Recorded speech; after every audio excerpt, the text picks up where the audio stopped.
Congratulations, Kuya Clarence. I'm so proud of you. Nakangiting saad ni Clarice sa kanyang kapatid na gumraduate sa koleyo bilang summa cum laude. Nakangiting ginulo naman nito ang buhok niya bago nagsalita. Salamat, bunso. Pasasalamat nito bago siya niyakap at hinalikan sa noo. At dahil graduate ka na ng college, ililibre mo na ako. Nakangising sabi ni Clarice na ikinatawa ng kuya niya. Biglang ganon, Clarice? Nakangising tanong ng kuya niya na kunwaring ikinasimangot niya. Kuya, syempre. Sige na kuya, ilibre mo na ako. Oo na. Ililibre ka na ni kuya. Nasa na ba sila mami at daddy? Ililibre ko na kayo. Tanong ng kanyang kuya na agad niyang sinagot. Sabi ni mommy, sa parking lot na raw tayo magkita-kita. Sagot niya nang maalala ang text sa kanya ng mommy niya kani-kanina lang. Oh, okay. Sige, halika na. Puntahan na natin sila. Okay, tara. Kumapit pa siya sa braso ng kapatid. Nasa kalagitnaan sila ng paglalakad, papuntang parking lot nang may tumawag sa kuya niya na isang lalaki at sakto rin naman dahil nakaramdam siya na kailangan niyang umihi. Kaya naman nagpaalam siya sa kuya niya na pupunta siya ng comfort room. Kuya, CR lang ako saglit ah. Mauna ka na kila mami at daddy after mo makipag-usap. Okay, hihintayin ka na lang namin sa sasakyan. Bago pa siya makaalis, narinig niya pa ang sinabi ng tumawag sa kuya niya. Congrats bro, balita ko si Sandro summa cum laude rin. Inaya ko nga ulit para sa party mamaya pero hindi niya raw sigurado kung makakapunta siya. Rinig niyang saad nito dahil hindi pa man siya kalayuan sa pwesto ng mga ito. Is that so? Sana makapunta siya. I really want to be friends with him, you know. Bakas ang sinseridad sa boses ng kanyang kapatid kaya napangiti siya. Napaka-friendly talaga ni kuya. Naiiling na bulong ni Clarice. Hindi niya na naisipan pang tignan kung para sa lalaki o para sa babae ang comfort room dahil pakiramdam niya talagang sasabog na ang pantog niya. Sa wakas. Bulong ni Clarice bago agad ginawa ang pakay niya.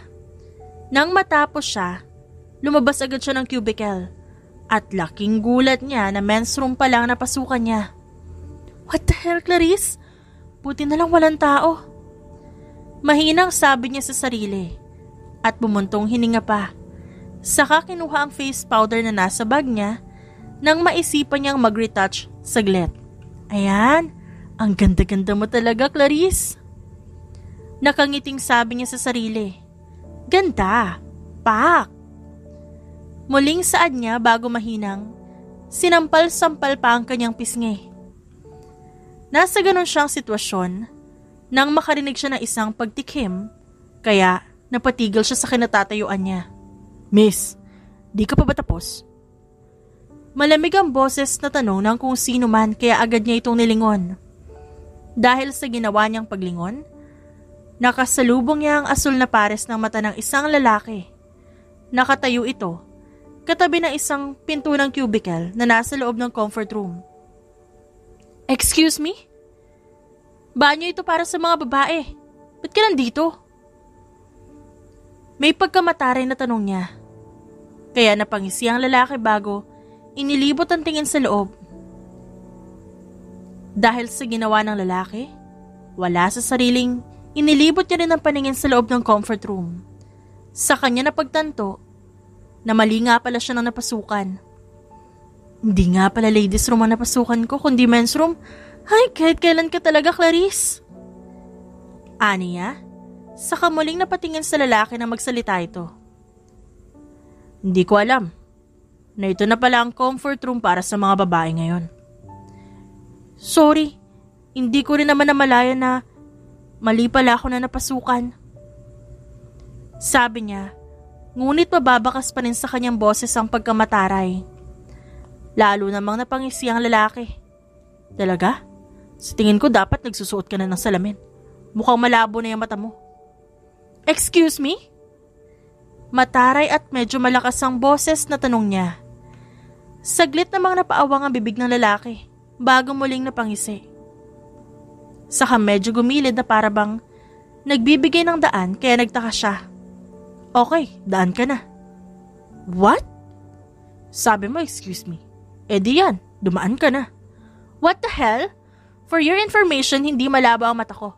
Isa pa, kasalanan ko ba na gustong gusto ko na talagang umihi?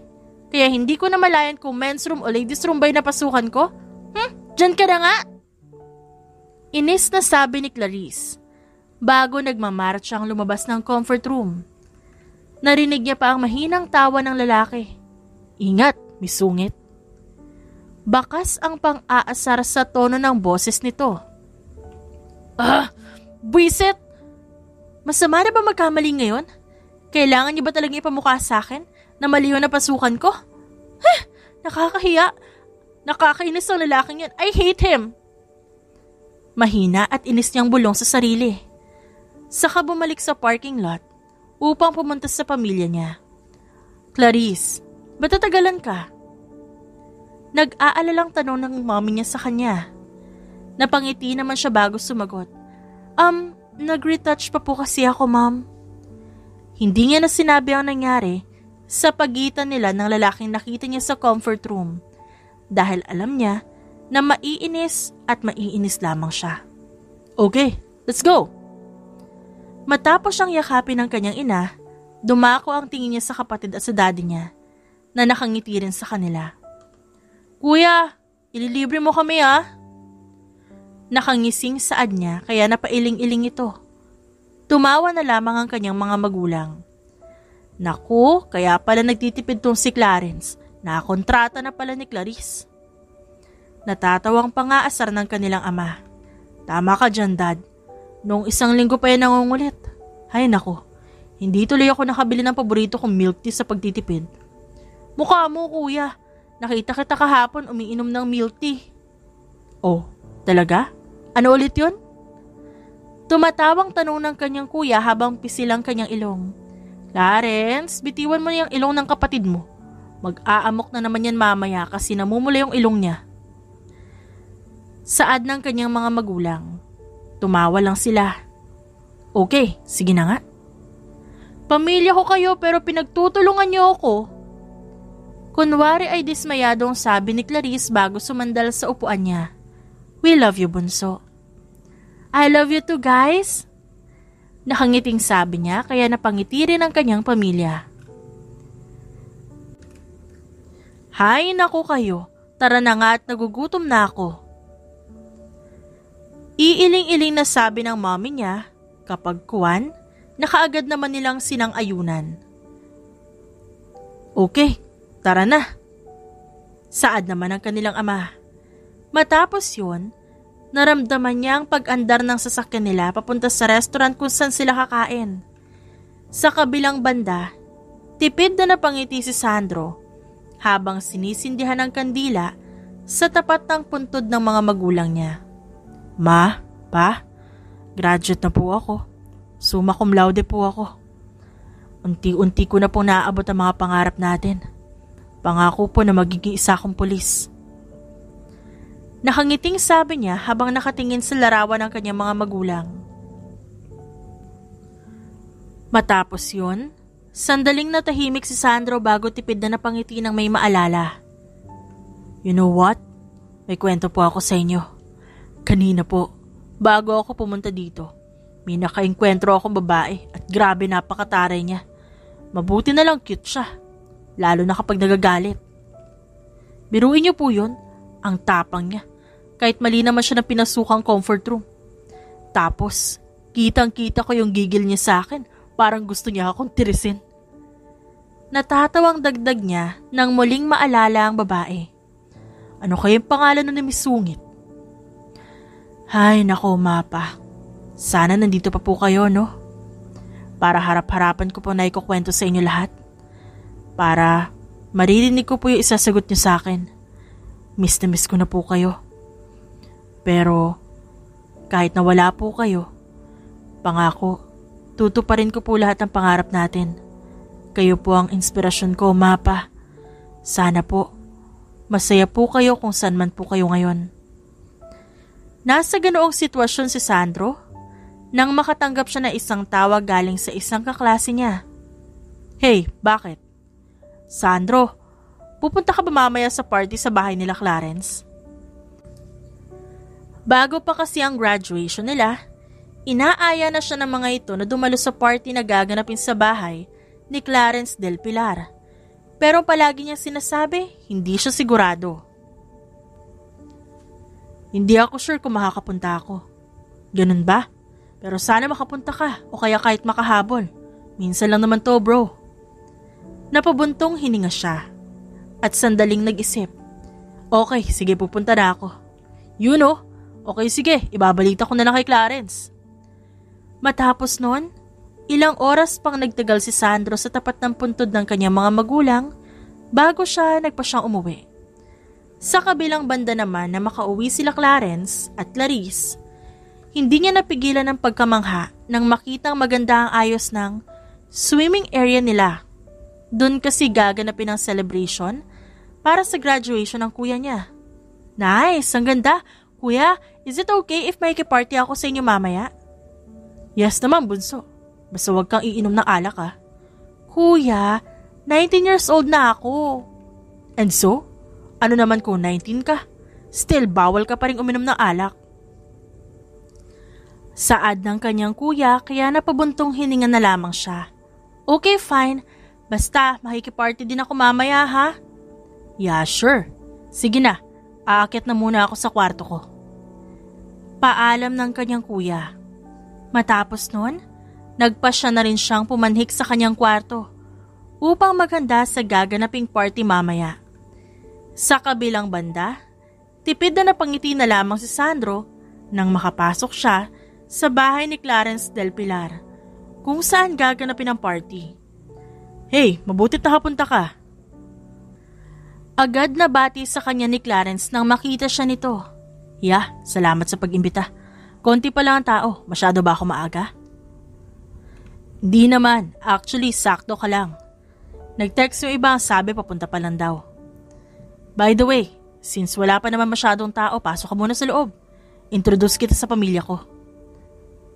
Nakangiting sabi ni Clarence na tinanguan niya. Sure. Habang naglalakad sila papasok, muling nagsalita si Clarence. You know what? Gusto talaga kita maging kaibigan, Sandro.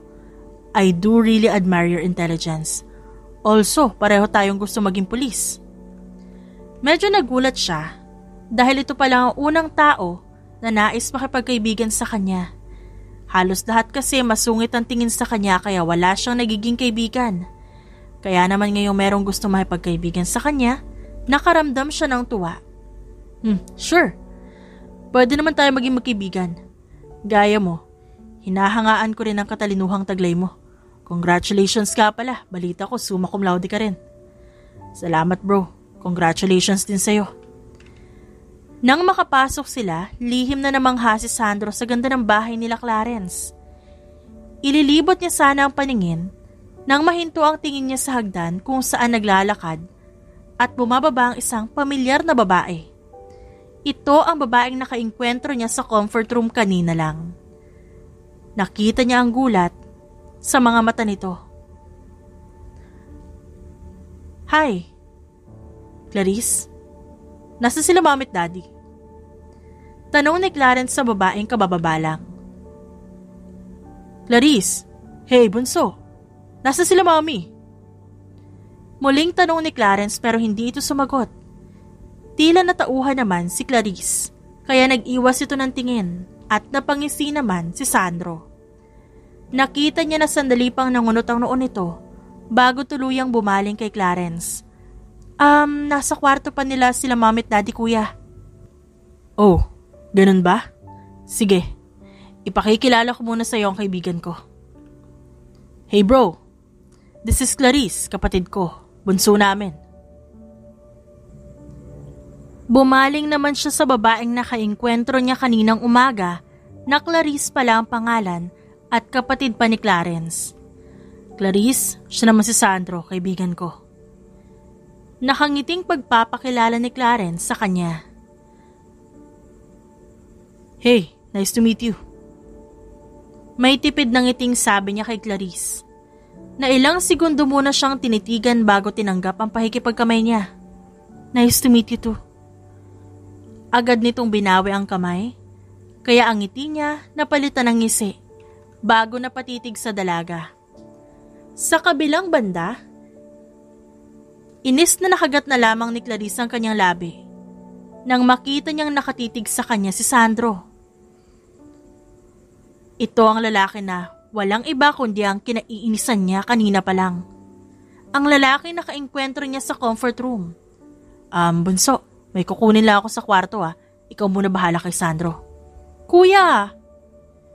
Tawag niya pa sa kuya niya pero itinaas lang nito ang kamay bago kumuway kaya mas lalo siyang nainis. Clarice, yun pala ang pangalan mo. Bakit? Mataray niyang tanong. Wala naman. Late ang mundo, no? Biruin mo yun. Nakita lang kita kanina sa comfort room. Na para sa mga lalaki. Tapos ngayon makikita ulit kita. Parang destiny, no?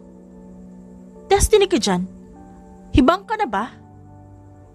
Inis na tanong niya. Kaya lalong napatawa ang lalaki. Oo, destiny. Tingin ko, tadhana ang dahilan kung ba't nagkikita tayo. Ay, grabe talaga. Mas lalo siyang nainis dito. Alam mo, nakakainis ka. Kung wala ka masabing matino, pwede bang tumahimik ka na lang? Tanong niya na lalong ikinatawa ng lalaki.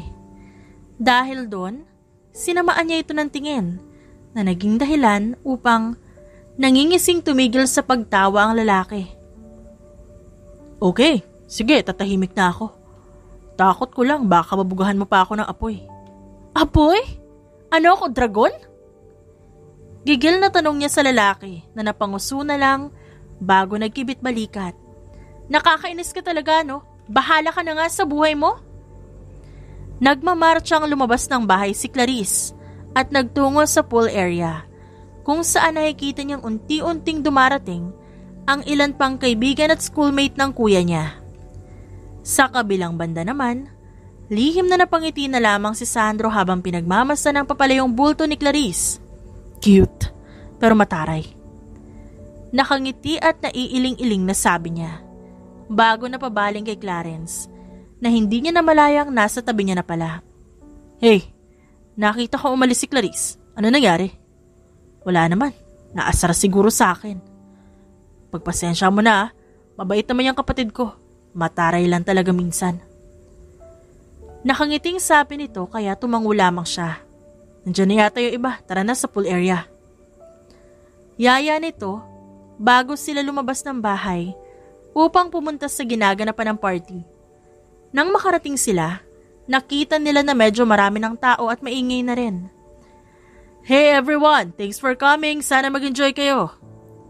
Nakangiting sigaw ni Clarence kaya napahiyaw ang mga tao. Matapos nun, binalingan naman siya ng tingin ni Clarence. Enjoy the party bro, puntahan ko lang yung iba nating schoolmate. Pagpapaalam nito, kaya tinanguan niya lang.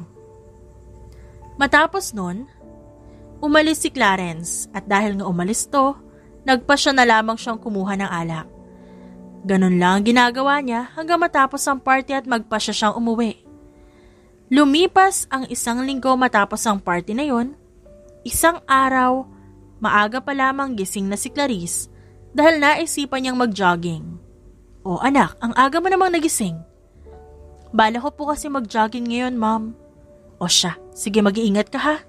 Thanks mom, I love you. Nag-flying kiss pa siya sa ina. Matapos nun, agad siyang umalis upang umpisahan ang balak na pagja-jogging. May mga pagkakataon pa nga na hindi niya maiwasang mapangiti. Lalo na kapag nalalasap niya ang malamig na hangin habang siya ay tumatakbo. Ngunit nang nasa kalagitnaan siya ng pagja-jogging, napansin niya na merong isang lalaki na sumasabay sa kanya. Walang iba kundi ang lalaking kinaiinisan niya na si Sandro Juarez. Hey, good morning, Miss Sungit. Nakangising bati nito sa kanya. Inirapan niya ito at binilisan ng pagtakbo. Hindi niya rin ito pinansin. Ngunit laking gulat niya nang bilisan din ito ang pagtakbo at muling sinabayan siya. Uy, good morning ulit. Muling bati nito kaya nainis na siya. Bago mas binilisan ang pagtakbo, pero gaya ng kanina, ginaya lang nito ang ginagawa niya. Binilisan din nito ang pagtakbo. Naiinis na siya, kaya huminto siya at hinarap ang lalaki. Bakit ba? Inis niyang tanong dito. Ang aga-aga tas bad mood ka? Naku, ngumiti-ngiti ka naman. Sige ka, magkakarinkal sa mukha mo. Pwede ba? Tantanan mo ako sa mga pang-aasar mo. Nakakasira ka ng araw. Sabi ni Clarice pero lalong umisi ang lalaki. Easy! Grabe ka naman sa nakakasira ng araw. Sa gwapo kong to. Masyado masakit yan ha. Hindi ka ba thankful na pinapansin kita? Alam mo, sabi nila masungit ako eh. Pero bakit parang nawawala ang pagiging masungit ko kapag kaharap kita? Tapos ayaw mo pa sa akin? Pero ayos lang na masaktan ako. Basta ikaw mananakit. Itinaas baba pa nito ang kilay. Kaya napangiwi siya. What the hell? Wala akong pakialam kung masungit ang tingin sa'yo ng iba. Basta sa paningin ko, isa kang nakakainis na nilalang na laging sumisira sa araw ko. Lumayas ka nga sa harapan ko. Di ko alam kung ba't may kaibigang baliw si kuya na kagaya mo. Inis na sabi niya pero tumawa lang si Sandro. What? Anong tinatawa-tawa mo? May nakakatawa ba? Oo, ikaw. Alam mo, Miss Sungit, kahit lagi kang manggigil sa akin, gusto pa rin talaga kitang asarin. Nakakatuwa ka kasi. Feeling ko, magiging new hobby ko na yon. Ba't naman kasi ang cute mo magalit, no? Para kang baby dragon na nagbubuga ng apoy. Hobby? Anong tingin mo sa akin? Isang bagay na gagamitin mo lang para libangan mo? Duh! At isa pa, baby dragon? Ganon? Kung ako baby dragon, ikaw naman parang manok na tilaok ng tilaok, ang ingay mo, nakakainis. Oo, baby dragon. Nagagalit ka ba sa baby dragon? Anong gusto mo? Baby ko. Pwede naman. Pero kasi masyado mabilis yun. What the heck? The nerve of this guy. Ikaw napakahangin mo talaga, no? Nakakainis ka na nga, assuming ka pa. Wow, grabe. Ano pa kaya meron sa'yo na lalong makakainis sa akin? So, you're interested in knowing me, huh? Don't worry, Miss Sungit. Sigurado naman ako na hindi ito ang huli nating pagkikita. Marami ka pang malalaman tungkol sa akin. Huwag kang magalala. Makikilala mo rin ang gwapong tao na to. Sabi nito saka nag-posting pa na parang nagpapakyut sa harap niya. Nakakainis ka talaga. Bahala ka na nga sa buhay mo. Ayoko na makita ka, buwiset! Gigil na sabi niya kaya tumawa lang ito. Naku, paano ba yan, Miss Sungit? Kagabi lang, nagkasundo kami ng kuya mo. Nasabay kaming kukuha ng mga requirements para maging pulis. At nagkasundo rin kami na sa bahay niyo kami magkikita. And kung sa bahay niyo kami magkikita, there's a high possibility na makikita rin kita. Paano yun? Wala akong pakialam sa'yo. Buwisit ka! Naiinis na sabi niya bago naglakad papalayo. Saka pinara ang nakita niyang taxi na dumaan upang makaiwas na sa lalaki. Sa kabilang banda naman, tipid na napangiti lang si Sandro habang nakatingin kay Clarice. Pero bago pa umandar ang taxi, agad pumunta si Sandro sa side ng bintana kung saan nakaupo ang driver at saka kumatok. Sir, bakit po? Tanong ng taxi driver nang ibaba nito ang salamin. Sir, girlfriend ko po yan nasa loob.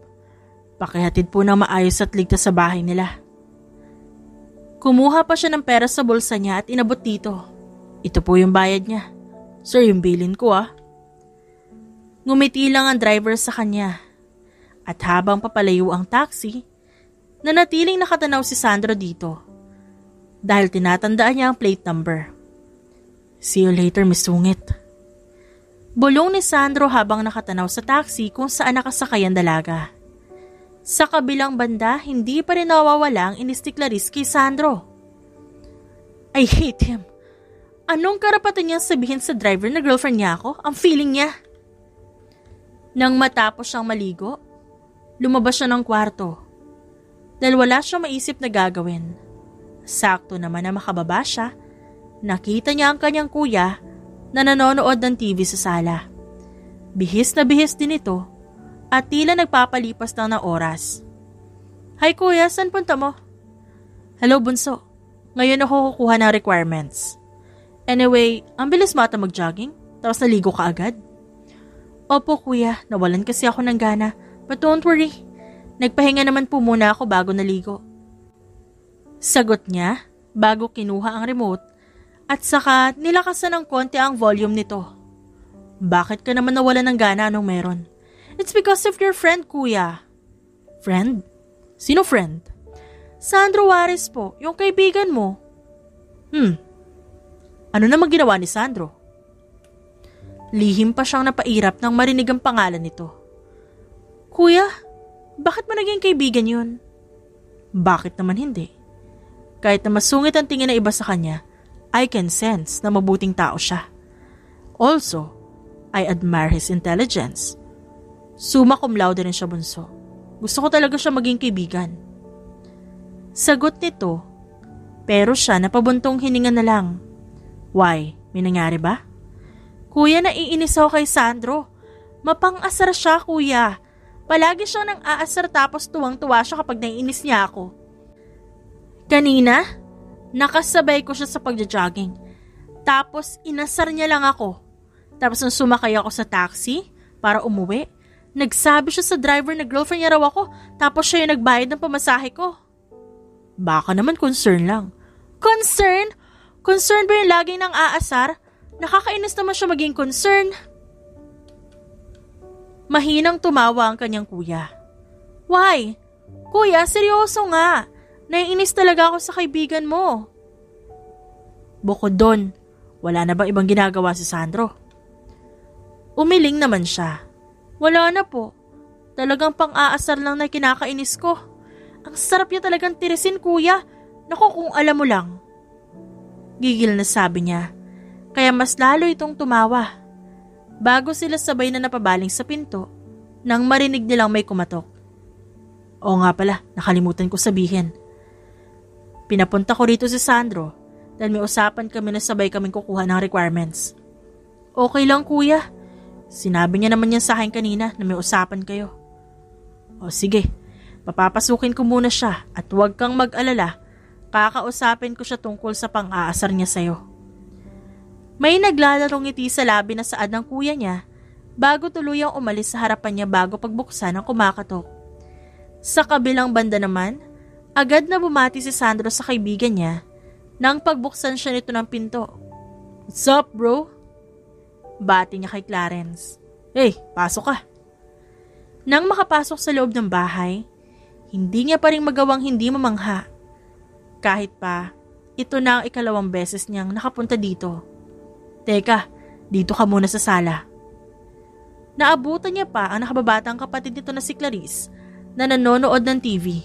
Upo ka muna bro, kukunin ko lang sa kwarto ang susi ng kotse, nakalimutan ko kasi.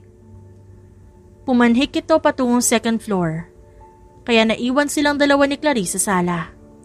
Tahimik itong nanonood ng TV, kaya kahit pag gustong gusto niyang inaasar to, hindi niya ginawa. Ngunit napabaling siya sa dalaga nang marinig niyang tumikim ito. Bakit? Tanong niya sa dalaga. Nakunot ang noong nakatitig sa kanya bago may kinuha sa bulsa nito at inabot sa kanya. Ano to? Pera. Inabot nito sa kanya ang 1,000. Alam ko na pera to. Ang ibig ko sabihin para saan to? Ba't mo ako binibigyan? Bayad ko yan dun sa perang pinambayad mo sa driver kanina. Kung ba't ba naman kasi, bayad ka ng bayad. Di ko naman sinabing bayaran mo yung pamasahe ko. Wag na. Hindi ko naman sinabing bayaran mo. At saka, huwag mo na isipin yun. Hindi na, sa'yo na yan. Ayoko kaya magkautang sa'yo.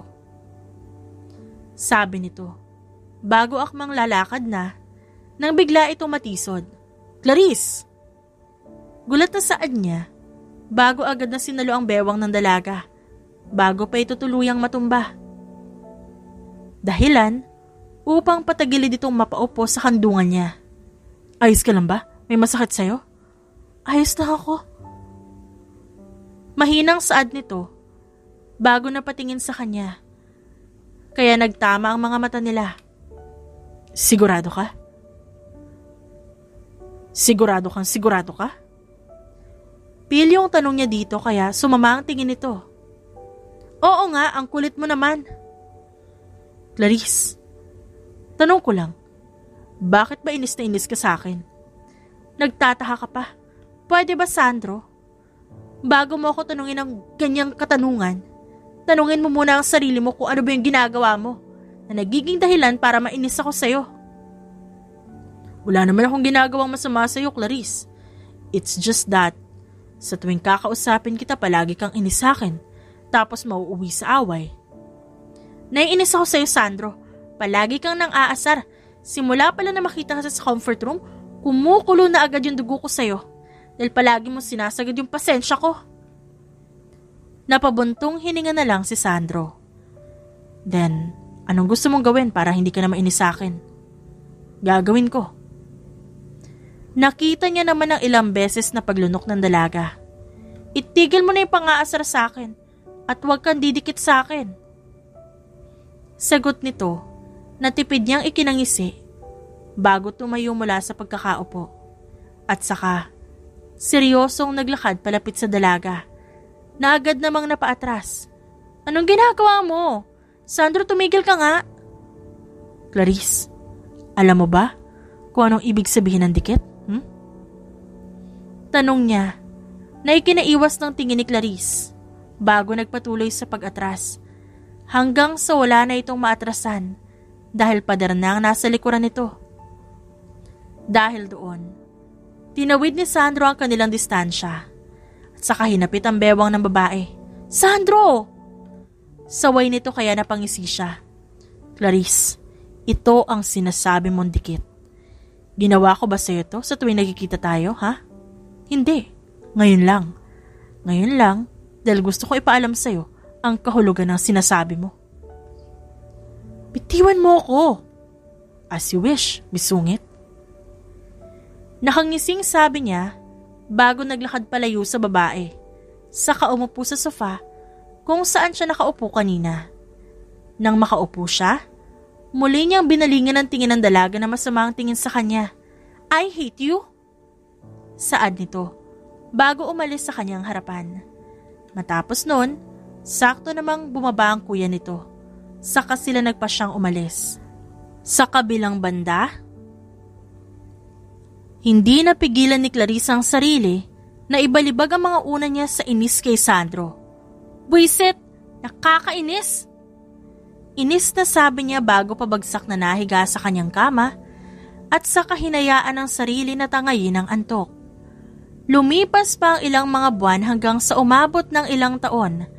Nagpatuloy ang mga ganong senaryo sa pagitan nila ni Sandro. Lalo na sa tuwing iniimbitahan ng kanyang kuya ang lalaki na pumunta sa kanilang bahay, na siyang ikinatutuwa ng kanyang mga magulang. Nakilala na kasi ng mga ito si Sandro at mabilis nila ito nakasundo. Kaya naman naging dahilan yun upang pumunta ang lalaki sa bahay nila kung saan lagi sila nagkakasagutan. Away dito, away doon, asaran dito, asaran doon, at ang ikinakainis pa ni Clarice, tinatawanan lang sila ng kanilang pamilya.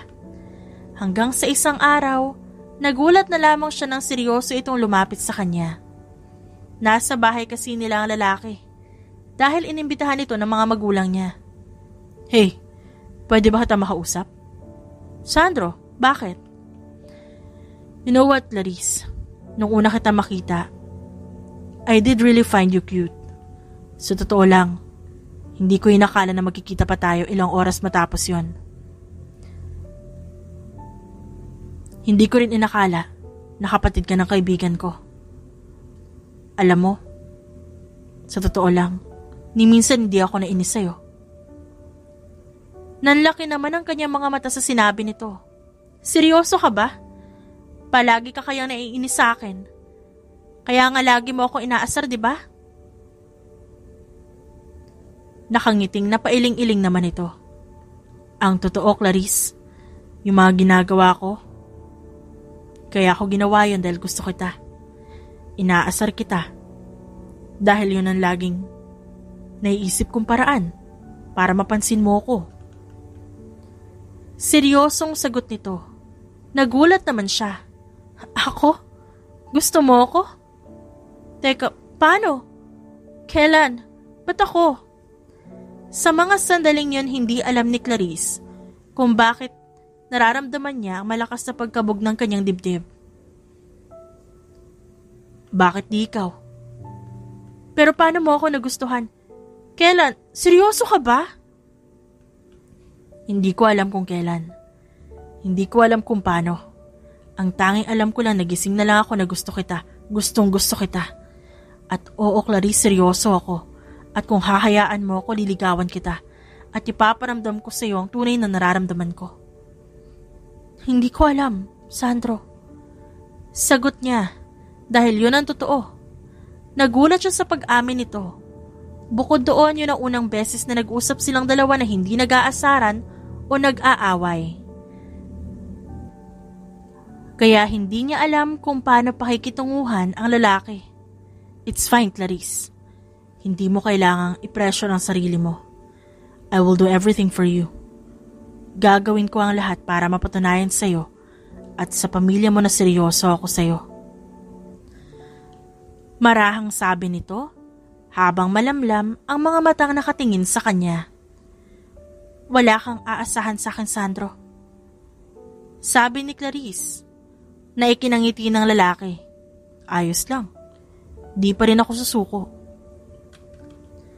Lumipas ang ilang linggo, pinatunayan ni Sandro ang sinabi nito. Pansin at ramdam ni Clarice na totoo at seryoso sa kanya si Sandro.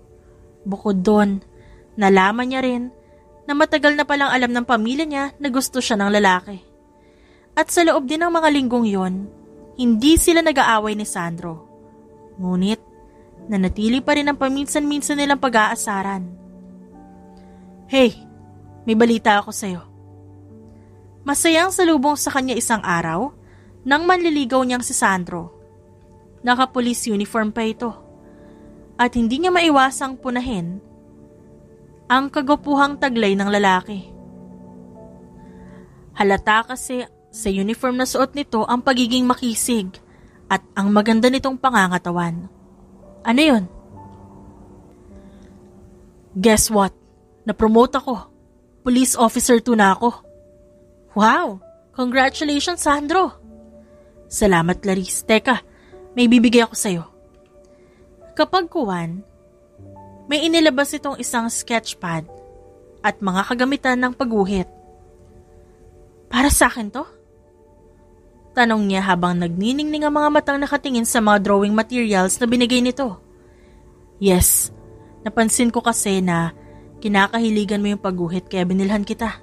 Isa yan sa mga regalo ko sa'yo para sa upcoming birthday mo. Napangiti siya sa ginawa nito. Hindi ka na dapat nag-abala pa pero maraming salamat Nagustuhan ko ng sobra. Nakangiting pasasalamat ni Clarice at sa kaniyakap ang lalaki. Ramdam niya ang pagkagulat ng lalaki, ngunit kalaunan niyakap din siya nito pabalik. Anything for you, my love? Marahang bulong nito, kaya napangiti siya. Matapos ang araw na yon, lumipas pa ang ilang mga araw at nagpatuloy pa rin ang paliligaw ni Sandro sa kanya, kasabay ng nalalapit na kaarawan niya. Hanggang sa tuluyan na siyang magpasya, nasagutin ang lalaki sa araw mismo ng kanyang kaarawan. Happy birthday, bunso! Bati sa kanya ng pamilya niya. Salamat po, Mom, Dad, and Kuya. Nakangiting pasasalamat niya bago binalingan si Sandro ng tingin. Happy birthday, Clarice. Inabot nito ang bulaklak. Tinanggap niya naman ito. Salamat, babe. Nakangiting sagot niya. Napasipol naman ang kanyang kuya. At napangiti naman ang kanyang mga magulang. Ha? Babe? Utal na tanong ni Sandro kaya napatawa siya. Bro, sinasagot ka na ng kapatid ko. Natatawang bulong ng kanyang kuya. Napaawang ang labi ni Sandro. Totoo? Sinasagot mo na ako? Yes, sinasagot na kita.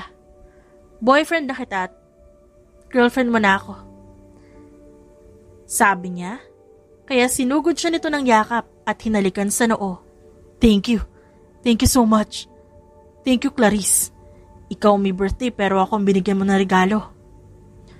Congratulations sa inyo. Sandro, ang usapan ha, huwag mo sasaktan ang bunso namin, klaro ba? Yes po, tito. Magalang na sagot ni Sandro, kaya napangiti silang muli. Matapos noon, nagpasya na silang kumain upang i-celebrate ang kanyang kaarawan. Makalipas ang ilang araw, linggo, hanggang sa umabot ng buwan, masasabi ni Clarice na maganda naman ang pagsasama nila ni Sandro. Babe, look, ito yung gusto kong wedding gown kapag kinasal tayo. Nakangiting sabi niya, habang pinapakita ang wedding gown na iginuhit niya. Ang ganda naman. Sigurado ako, lalong gaganda ang gown kapag nasuot mo na. Don't worry babe, gagawin ko lahat para matupad lahat ng pangarap natin. Ako rin.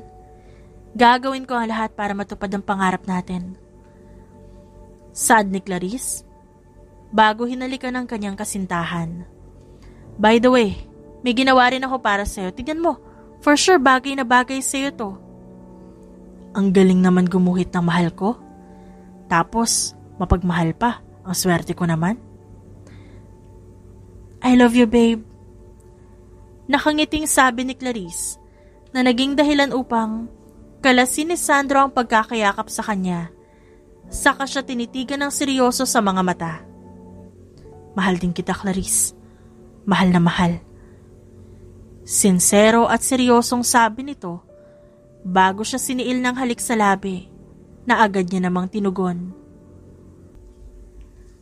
Halik na nung una mababaw lamang hanggang sa tuluyang lumalim. Hanggang sabay na magitan sa kanila at naganap ang kanilang pagniniig. Lumipas ang ilang buwan at sa loob ng mga buwan na yon, patuloy lang na merong nangyayari sa kanila. Hanggang sa isang araw, nakatanggap ng tawag mula sa kaibigan niyang si Clarence si Sandro. Bro, alam mo na ba ang balita? Balita? Anong balita? Sandro, pumunta ka dito sa presinto ngayon din. Teka, ano nangyayari? Bulong na tanong ni Sandro. Bago nagbihis ng uniforme, saka kaagad na pumunta sa presinto. Clarence, ano ba yung balitang sinasabi mo? Pinapatawag tayo sa opisina ni Chief. Sagot nito, sabay silang nagpunta sa opisina ng taong may pinakamataas na posisyon sa kanila. Mabuti at nakapunta kayo. Police Officer Del Pilar, Police Officer Juarez, maupo kayo. Sinunod naman nilang dalawa ang sinabi nito. Bakit niyo po kami pinatawag, Chief? PO2 Juarez, PO2 Del Pilar, gusto ko lang sabihin na natutuwa ako sa magandang performance niyo. Sa loob ng ilang taon yung pagiging pulis, hindi ko may pagkakaila na talagang nagpamalas kayo ng galing sa tuwing binibigyan kayo ng misyon. Salamat po, Chief. Chief, yung totoo. Ba't nyo kami pinatawag? Basahin nyo. Saad ng kanilang chief, bago sila binigyan ng tig-isang folder, kung saan nakalagay ang talamak na patayan at pambubugaw sa dalawang magkaibang lugar. Parehas na nga laman ang folder na yan. Dumarami na naman ang kaso ng patayan sa mga lugar na yan. At nalaman namin na kahit magkalayo ang mga lugar na yan, iisa lang ang organisasyong kinabibilangan nila. Ayon sa impormasyong nakalap namin, karamihan sa binubugaw nila may dorte edad pa. Pinapatay din nila kapag wala nang pakinabang sa kanila at kapag hindi nagagawa ang inutos nila. At kayo ang naatasan na humawak sa kasong to. Pareho silang natahimik sa sinabi ng chief nila. Magagaling kayong dalawa at di ko may tatanggi ang katotohanan na kahit nung mga baguhan pa lamang kayo humahanga na ako sa galing nyo. Naniniwala ako na kaya nyo matulungan ng mga biktima. Tatagal ng buwan o taon ang misyong ito. Dahil kinakailangan nyo mag-ingat at maging matalino. Sa magkaibang lugar po kami. Madedestino kung ganon. Tanong ni Sandro, nakaagad tinanguan ng chief. Oo, ipadadala ko kayo sa magkaibang lugar at inaasahan ko na magtatagumpay kayo. Copy, sir. Sabay nilang saad ni Clarence. Matapos noon, sabay silang lumabas. Bro, nakaisip ka na ba ng plano? Tanong sa kanya ni Clarence na makalabas sila. Meron na. Plano kong tawagan ang mahal ko dahil miss na miss ko na siya. Nakangising sagot niya kaya napangisi na rin ito bago siya binatukan. Loko, ang ibig kong sabihin kung may plano ka na tungkol sa misyon. Mag-iisip pa ako. Kailangan kong planuhin ang pasikot-sikot sa lugar kung saan ako ipapadala. Nasa ganoon silang sitwasyon nang bigla na lamang may tumawag sa kanya at ganoon na lang ang gulat niya na makita ang ex-girlfriend niyang si Lizette ang tumawag. Love? Na-miss na kita. Saad nito bago yumakap sa leeg ni Sandro at bigla siyang hinalikan.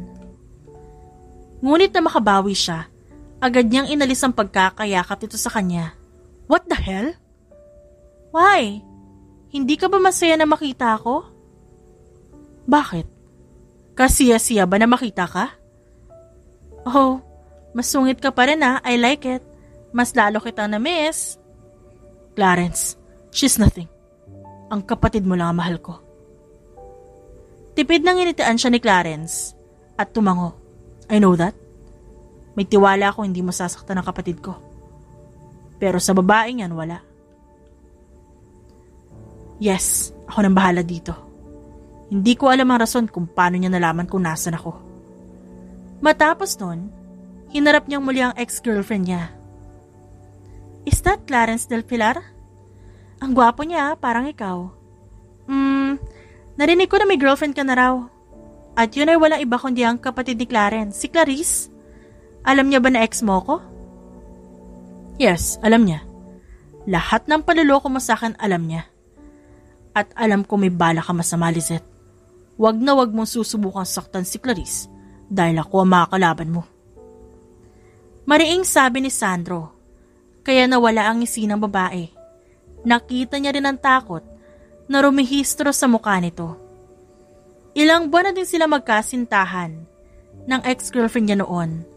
Sa loob lang ng ilang buwan, naobserbahan niya ang ugali nito. Hindi ito natigil hanggat hindi nito nakukuha ang gusto. Kahit pa may masasaktan itong iba. At alam niya ngayon pa lang, may plano na itong sirain sila ni Clarice. Gagawin ko kung anong gusto ko. And I will make sure na sa akin ka pa rin babagsak. Mark my words, Sandro. Saad nito, at kapag kuwan, nagmartsang umalis. Galit na napamura na lamang si Sandro. Nang tuluyang umalis ang ex-girlfriend niya, bago niya naramdaman ang pagtapik ni Clarence sa balikat niya.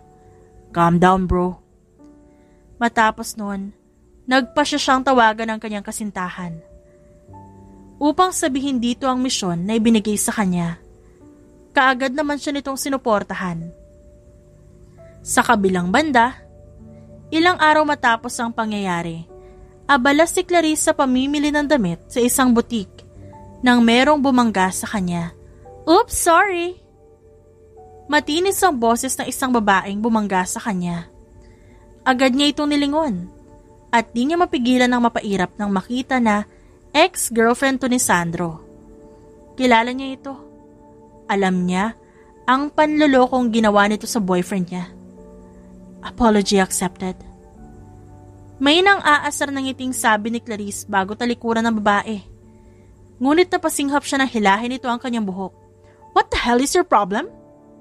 Gigil niyang tanong. Listen, kilala kita. Ikaw ang bagong girlfriend ni Sandro. Gusto ko lang sabihin na gagawin ko ang lahat para bumalik siya sa akin. Tandaan mo yan.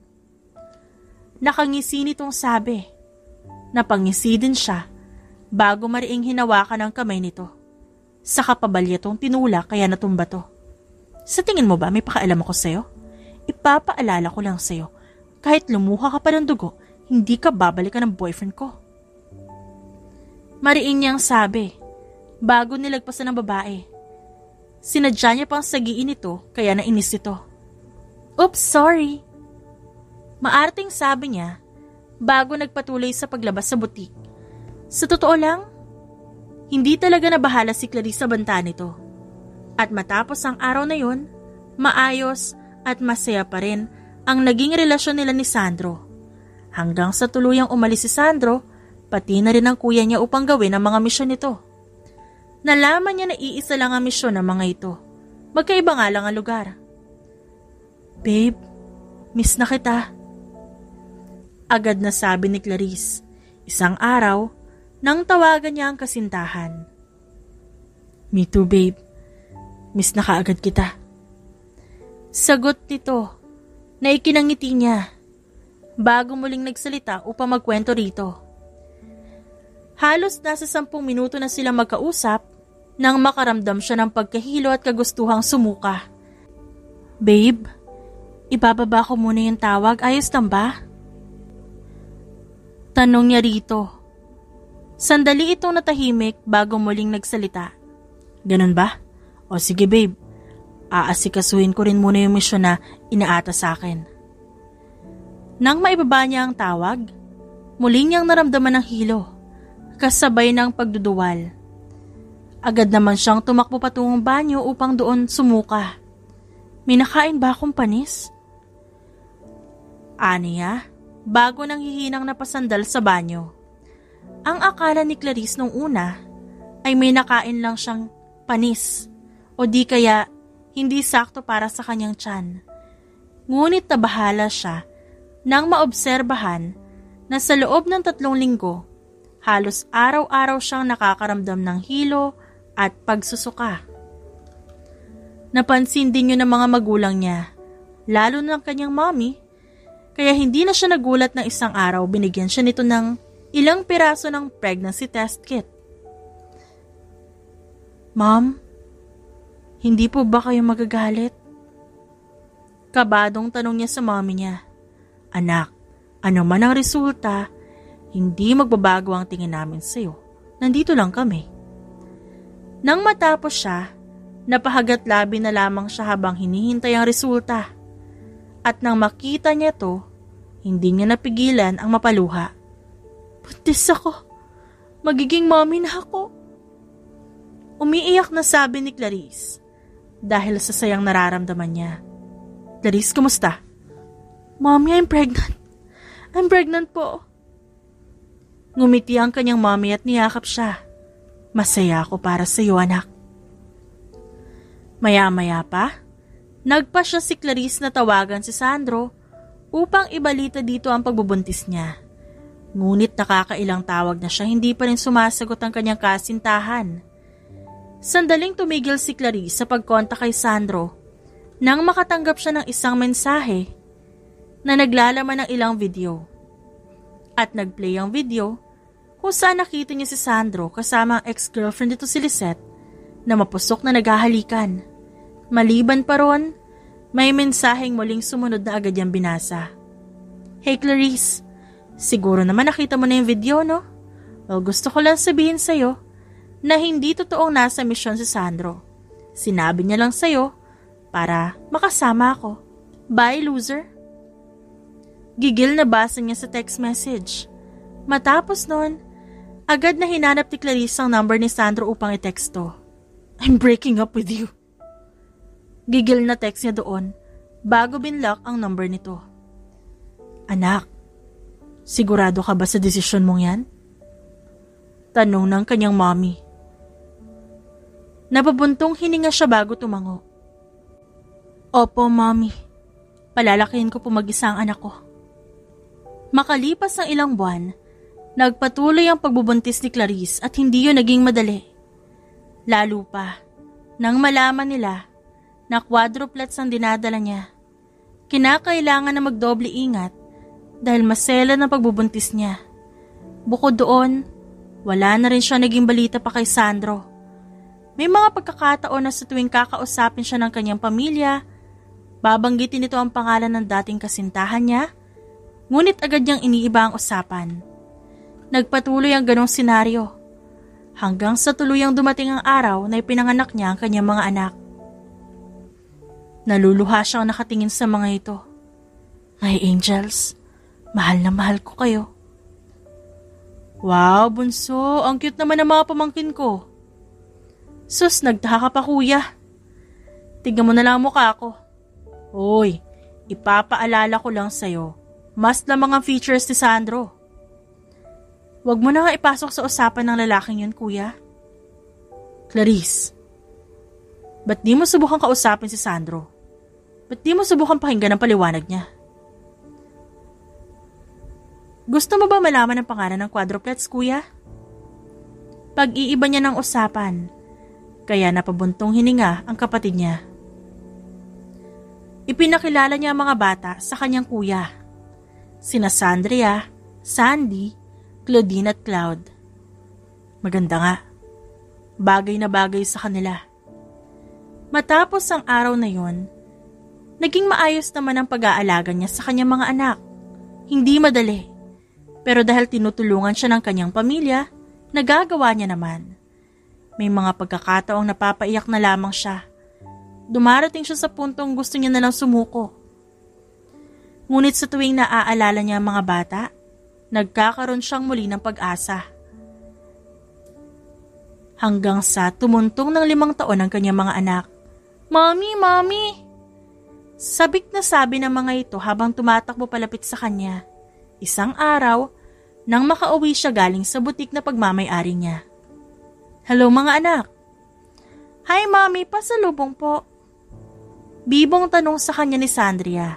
Pasalubong agad? Di niyo muna ikikis si Mommy? No! Kiss Mommy first.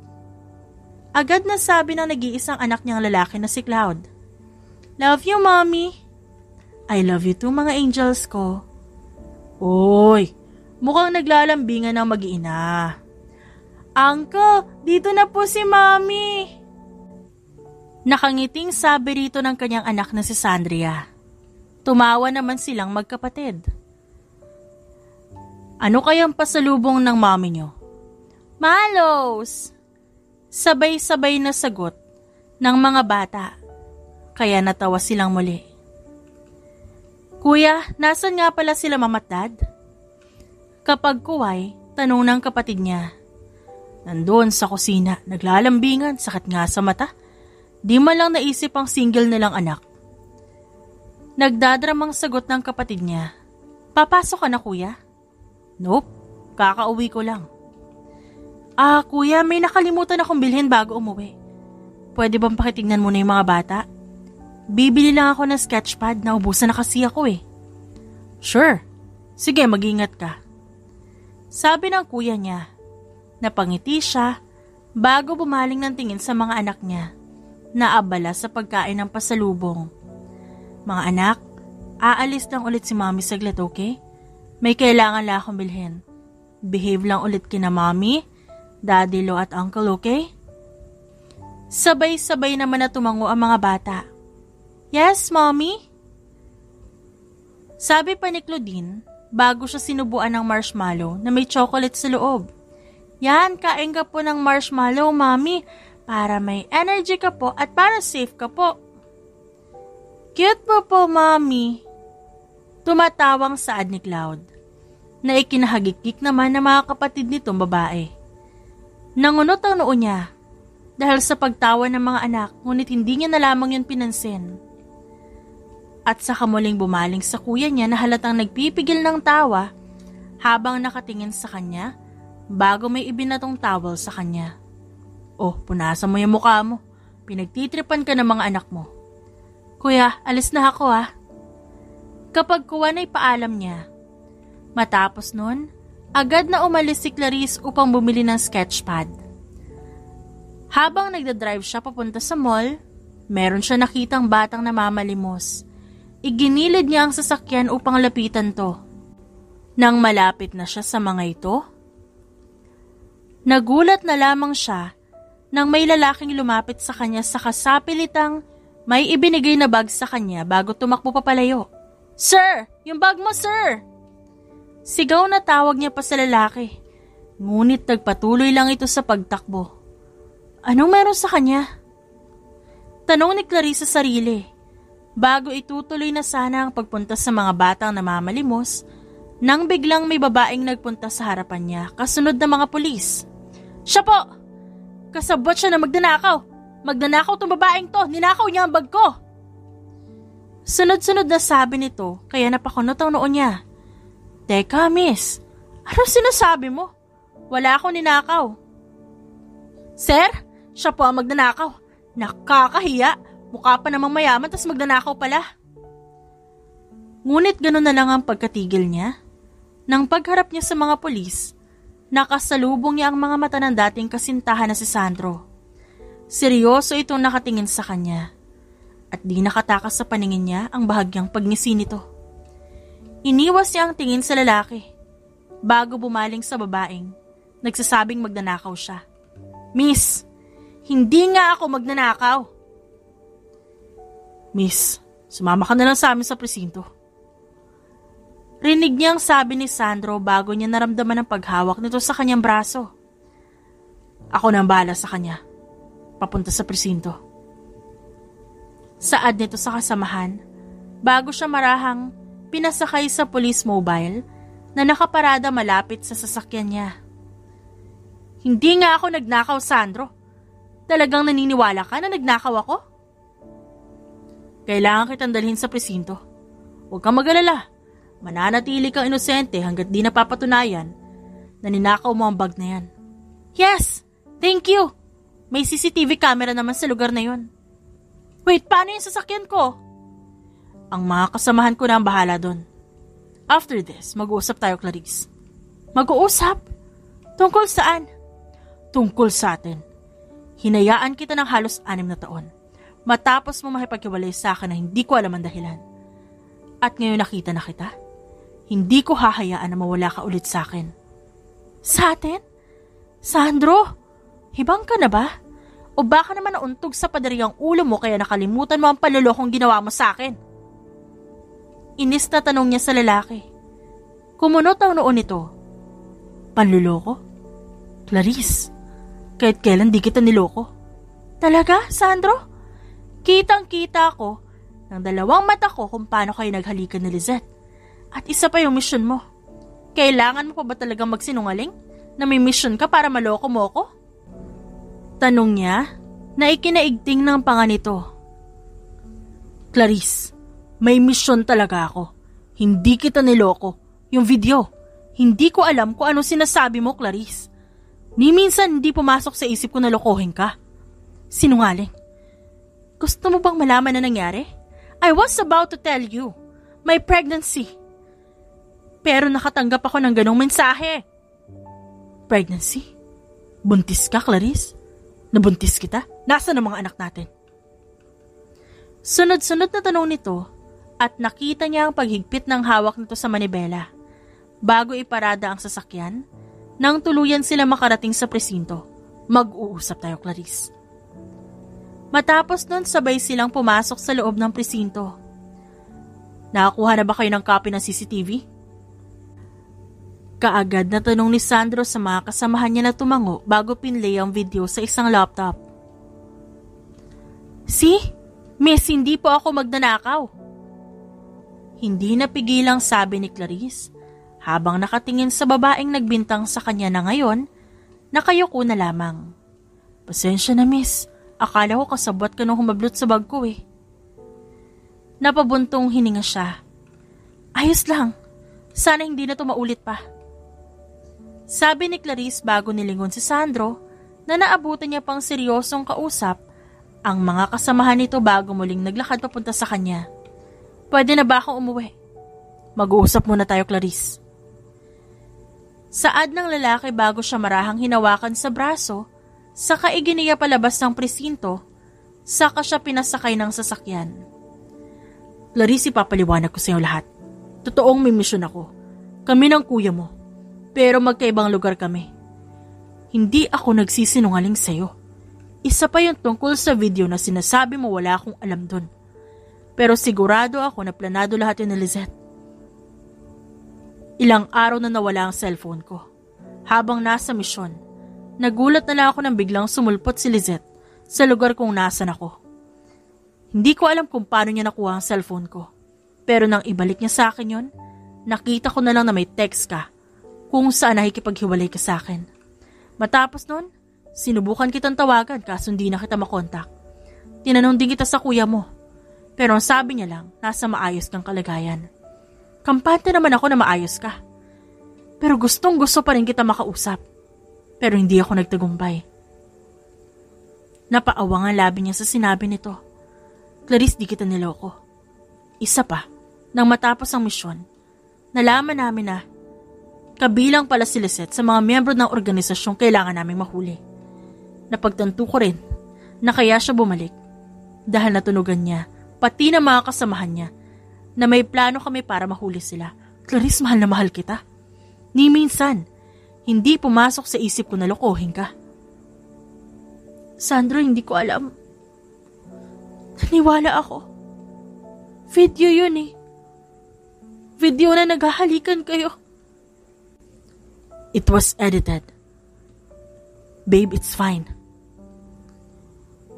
Biktima ka lang ng masamang ginawa ni Lizette. Don't worry. Nahuli na namin siya pati ang mga kasamahan niya. Nang iyakapin siya ni Sandro, gumanti na rin siya ng yakap sa lalaki. I'm sorry. Hindi ko alam. Umiiyak na sabi niya. Kaya mas lalong humigpit ang yakap ni Sandro sa kanya. Naintindihan ko. Pero gusto ko makilala ang anak natin. Nadulas ka na kanina. Kaya please, hayaan mo ako makilala sila. May pagmamakaawa na sa boses na sabi nito. Kaya tumango na siya. Let's go.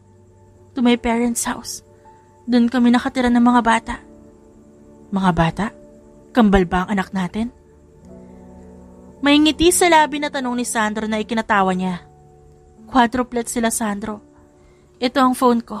Nandiyan ang pictures nila. Tignan mo ako na magmamaneho. Siya na ang lumipat sa driver's seat upang makapagmaneho.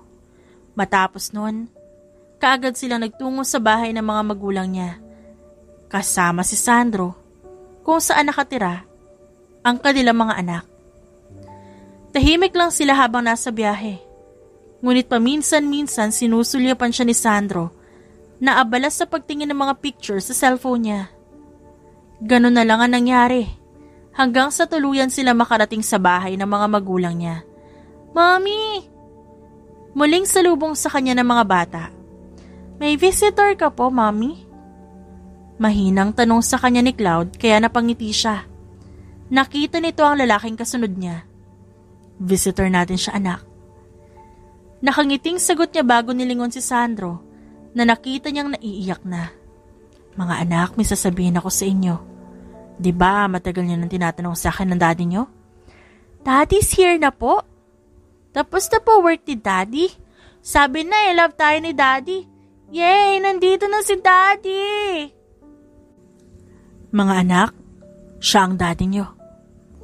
Nakangiting sabi niya sa mga bata habang nakaturo kay Sandro. Agad naman itong sinugod ng mga bata upang bigyan ng yakap. Sunod-sunod na nagpakarga ang mga ito. Halos magkarambola na sila sa mga salitang sinasabi ng mga bata na hindi na nila maintindihan pa. Napangiti silang dalawa sa isa't isa. Lumuhod naman si Sandro upang isa-isang mapantayan ang kanilang mga anak. Mga anak, sorry kung ngayon lang si daddy. Mahal na mahal ko kayo. We love you too, daddy. Huwag ka na po mag-cry. Masakit sa heart namin. Rinig niyang sabi ni Sandria. Nasa ganoon silang sitwasyon nang maramdaman niya ang pag-akbay sa kanya ng kanyang kuya. Pati na rin ang pagdating ng kanyang mga magulang. Mabuti at nagawa mo ng pakinggan ang lalaking yan. Mabuti naman at nagkausap na kayo. Masaya kami para sa inyo. Nakangiting sabi ng kanyang ama, kaya napangiti din siya. Oo nga, masisira ang atay ko dahil palagi akong inaaya na mag-inom ng hiwalayan mo. Nakangising sabi ng kuya niya, kaya napatawa na lamang siya. Matapos ang araw na yon, malaki ang pasasalamat niya dahil hindi naging mahirap para sa mga anak nila ang tanggapin si Sandro. Nagkabalikan silang muli na lubos na sinuportahan ng kanilang pamilya. Nagpatuloy ang ganoong pangyayari sa loob ng halos 1 taon hanggang sa nagulat na lamang siya isang araw nang lumuhod si Sandro sa harapan niya habang ipinagdiriwang nila ang kaarawan niya. Sa kabilang banda, naluluha naman si Sandro habang nakaluhod, habang nakatingin sa babaeng pinakamamahal niya. Clarice, mahal na mahal kita. Ikaw lang ang babaeng mamahalin ko hanggang sa huling hininga ko. Babe, ikaw lang. Kahit hiniwalayan mo ko, kahit alam nating hindi ako perpekto, pangako ko sa'yo, nagagawin ko ang lahat na makakaya ko para sa'yo at sa mga anak natin. Please, pumayag ka sanang palitan ko ang apelyido mo. Please be my wife. Will you marry me? Sunod-sunod siyang tumango at agad niyakap ito. Napatawa naman si Sandro pero agad niya rin isinuot ang singsing sa daliri ng babae. I love you. Mahal din kita. Mahal na mahal kita, Sandro. Ikaw lang. Lumipas ang ilang buwan hanggang sa umabot na 1 taon matapos ang engagement nila, tuluyan na nga silang ikinasal sa harap ng mga taong kanilang pinakamamahal, sa harap ng kanilang anak, sa harap ng mga taong sumuporta sa kanila. Nagpalitan sila ng I do at pagkatapos sabihin ng pare ang salitang kiss the bride, saka sila nagsalo sa isang maalab na halik, ang unang halik nila bilang mag-asawa. Pagkatapos ng araw na yon, ramdam ni Sandro ang pagiging maalaga ng kanyang asawa, pati na rin sa mga anak nila. Ganon din naman siya sa mga ito at masaya siyang gawin lahat para sa kanyang pamilya. Lubos din ang kasiyahang nararamdaman niya, lalo na sa tuwing nakikita niya ang masasayang ngiti ng mga bata. Ilang taon matapos ang kanilang kasal, hindi maitatanggi ni Sandro na may mga pagkakataong may hindi sila pagkakaintindihan at nagkakalabuan, ngunit ginagawa nila ng paraan upang maayos ang problema. Isa pa, wala namang perfect marriage.